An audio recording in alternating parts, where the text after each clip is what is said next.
Aerospace defence manufacturing hub ప్రభుత్వ సలహాదారునిగా నియమితులైన సతీష్ రెడ్డి బాధ్యతలు స్వీకరించారు. గుంటూరు జిల్లా మంగళగిరి ఏపీఐఏసీ కార్యాలయంలో జరిగిన ఈ కార్యక్రమంలో ముఖ్య అతిథిగా ఎంపీ కేశినేని శివనాథ్ పాల్గొని సతీష్ రెడ్డికి అభినందనలు తెలిపారు. తన మీద ఉన్న నమ్మకంతో సలహాదారుని బాధ్యతలు అప్పగించిన సీఎం చంద్రబాబు ఆలోచనలకు తగినట్లుగా కృషి చేస్తానని సతీష్ రెడ్డి హామీ ఇచ్చారు.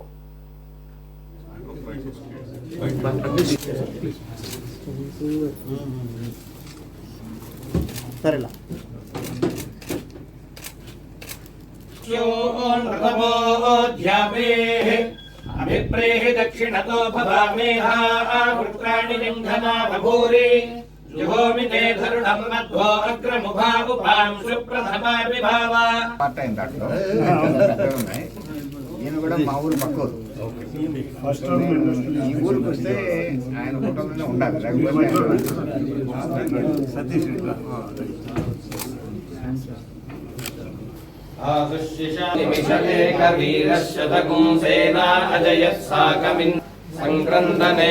निमिषेण तेन धृष्णुना हरीन्द्रेण जयत सह ध्वन्युतो नरजुषा प्रतिहिताभिरस्ता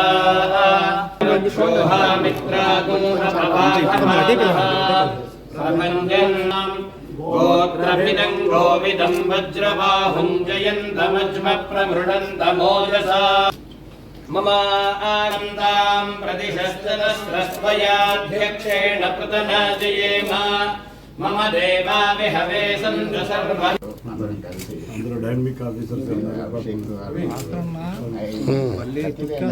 సైన్స్ కాంగ్రెస్ కనీసం కొంచెం కూడా గ్యాప్ మెట్టిమిన్ ఎయిర్పోర్ట్ ఫ్లైట్ యాక్చువల్గా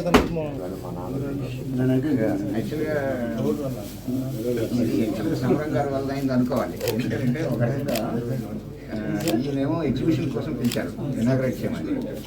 ఆంధ్రప్రదేశ్ రాష్ట్ర ముఖ్యమంత్రి గౌరవనీయులు చంద్రబాబు నాయుడు గారు ఈ రాష్ట్రానికి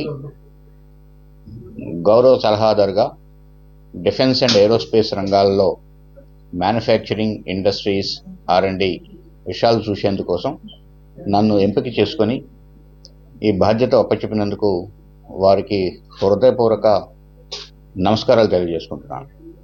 ఆంధ్రప్రదేశ్ రాష్ట్రం మొట్టమొదటి నుంచి కూడా ఇక్కడ ఉండేటువంటి ప్రజల్లో ఇండస్ట్రీస్ వైపు, టెక్నాలజీస్ వైపు ఎంతో ఉత్సుకత కలిగినటువంటి ప్రజలు. ఈ రాష్ట్రం ప్రస్తుత పరిస్థితుల్లో దేశం పారిశ్రామిక రంగంలో చాలా అభివృద్ధి పథంలో నడుస్తున్న సందర్భంలో ఈ రాష్ట్రం చాలా ముందుకు వెళ్లాల్సిన అవసరం ఎక్కువగా ఉంది. ముఖ్యమంత్రి చంద్రబాబు గారి నాయకత్వంలో కొత్త కొత్త పథకాలు, కొత్త కొత్త పాలసీస్ తీసుకుని వచ్చి ఈ రాష్ట్రం చాలా త్వరితగతిన ముందుకు వెళుతుందని చెప్పి ఖచ్చితంగా అనుకుంటున్నాను.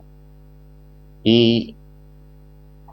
కార్యక్రమంలో నేను కూడా గౌరవ సలహాదారుగా నాకున్నటువంటి అనుభవంతో, ముఖ్యంగా డిఫెన్స్ ఏరోస్పేస్ రంగంలో ఉన్నటువంటి అనుభవంతో, DRDO చైర్మన్గా పనిచేసినటువంటి అనుభవంతో, ఈ ప్రాంతంలో ఎక్కడెక్కడ అనువైన ప్రాంతాలు ఉన్నాయి, ఎక్కడెక్కడ డిఫెన్స్ ఏరోస్పేస్ క్లస్టర్స్ డెవలప్ చేయాలి అనేటువంటి విషయాల్ని ఇక్కడ ఉన్నటువంటి అధికారులందరితో కూడా కలిసి చర్చించుకొని ముందుకు తీసుకెళ్లేందుకు నా వంతు ప్రయత్నం నేను చేస్తాను. నెల్లూరు, తిరుపతి ప్రాంతాల్లో ఇండస్ట్రీస్ డెవలప్ అయ్యేందుకు చాలా పుష్కలంగా రకరకాల వనరులు ఉన్నాయి. ఆ ప్రాంతంలో ఇప్పటికే ఏపీఐఐసి వారు, ఇండస్ట్రీస్ డిపార్ట్మెంట్ వారు ఆ ప్రాంతాల్లో ఏరియాస్ని ఐడెంటిఫై చేసి ఇప్పటికే కొన్ని ఇండస్ట్రీస్ రావటం